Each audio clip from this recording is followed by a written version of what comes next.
Greetings. This is OG Eddie Lee. I'm back with another story. Earlier I posted a story talking about the Lincoln movie theater on Davis Avenue, Mobile, Alabama.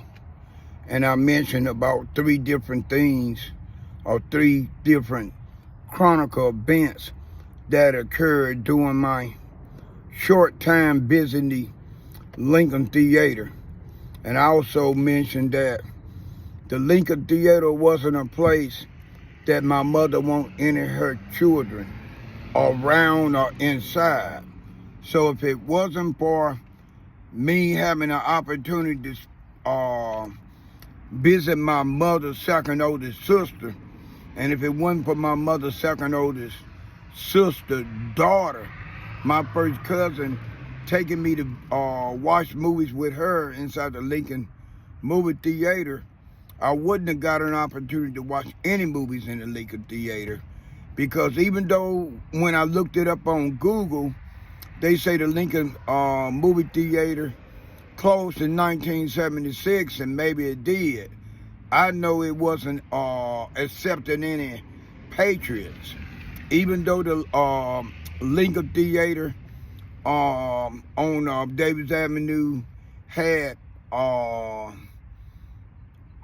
certain black exploitation movies on their marquee, I still never saw any blacks in the community and the surrounding communities watching any movies in the at the Lincoln Theater. I never seen any hanging around Lincoln Theater ticket booth area waiting to get in. I never saw any traffic that suggested that the Lincoln Theater was still in business in 1976. Now, I can only speak up to 1976 in September, because it was the first week in September of 1976 when I got arrested, and then later I got incarcerated.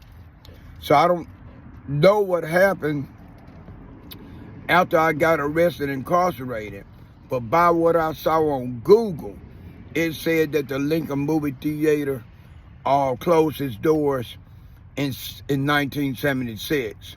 So if their doors was open, they was open sometimes that was very odd for a movie theater to be open. And at that time, I was in my peak when you start talking about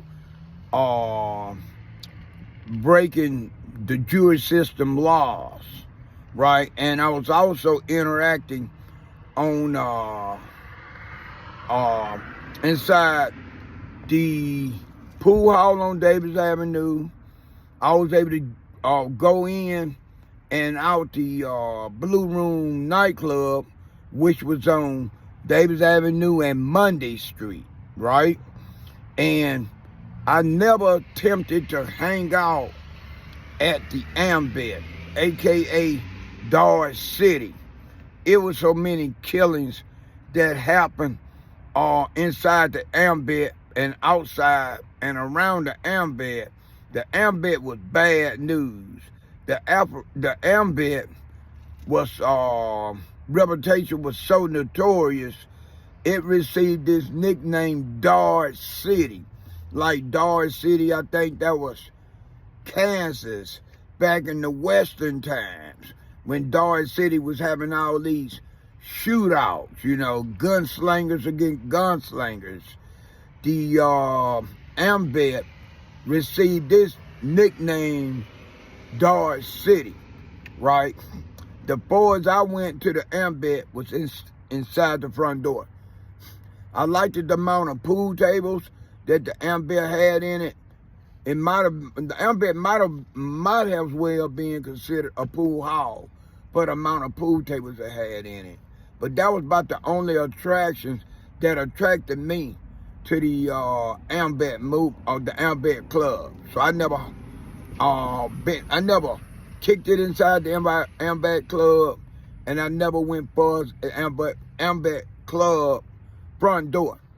And that's only several times, right? Okay, back to the Lincoln Theater, movie theater.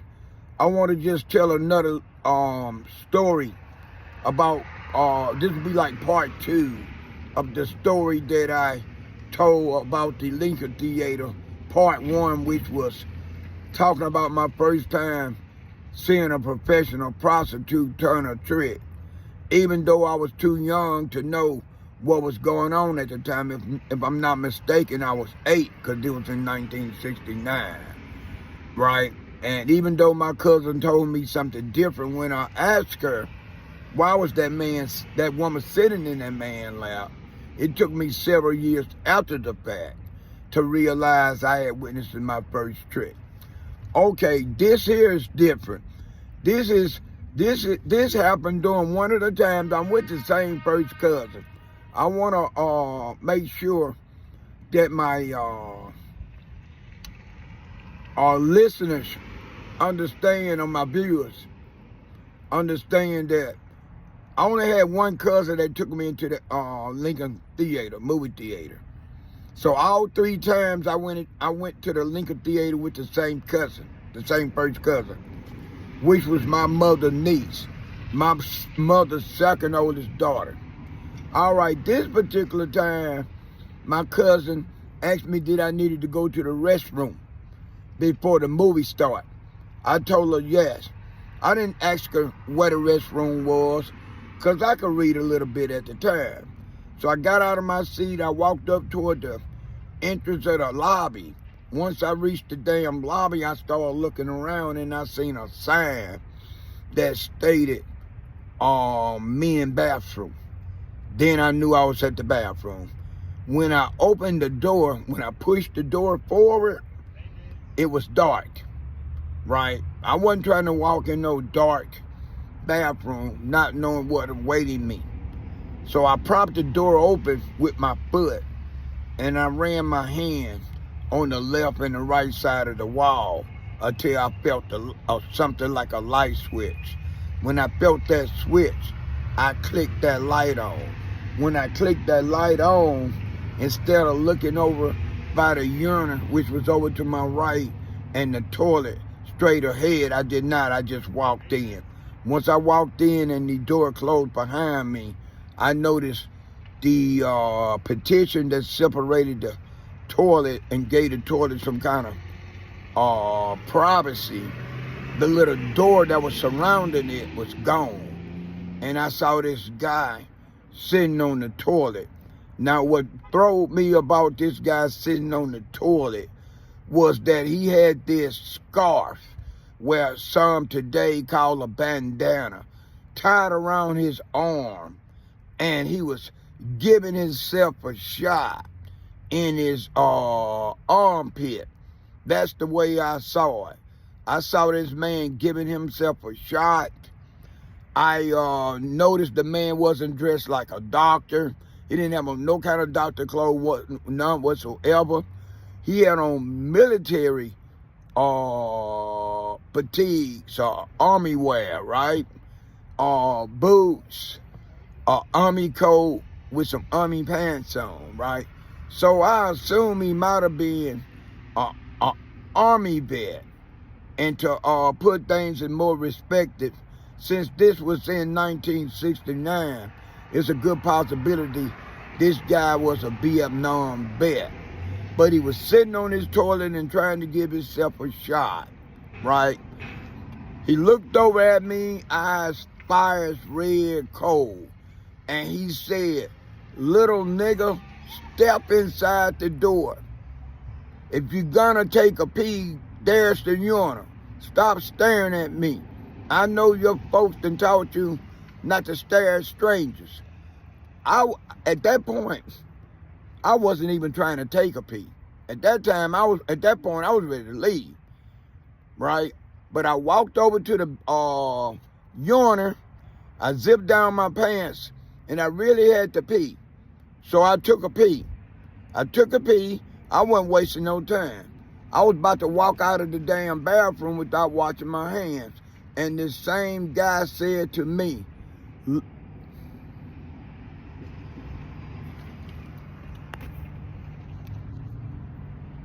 The same guy said to me, little nigga, I know grown folks done told you, you always wash your hands when you use the bathroom. Go back over to the sink and wash your damn hands. I go back over to the sink. I wash my damn hands. I didn't even bother to dry them off on no towels. I dried them off on my clothes. And as I was getting ready to walk out of the door, I was going to leave the light on. And this same guy said, little nigga, when you came in here, the light was off. Cut the goddamn lights back off. Right? I let the door close behind me, and he started shouting at me. I could tell he was pissed.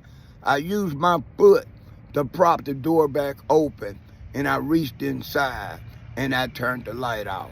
Even at 8 years old, I had started showing signs of defiance, being defiant, right? And I walked back toward the area where my seat was next to my first cousin. I never told my first cousin what I saw. Later in life, a couple of years, I realized what that guy was doing. He was a junkie, and he was shooting death in his arm. And if you're wondering what kind of death I say he was shooting heroin. This is OG Eddie Lee signing out. Peace.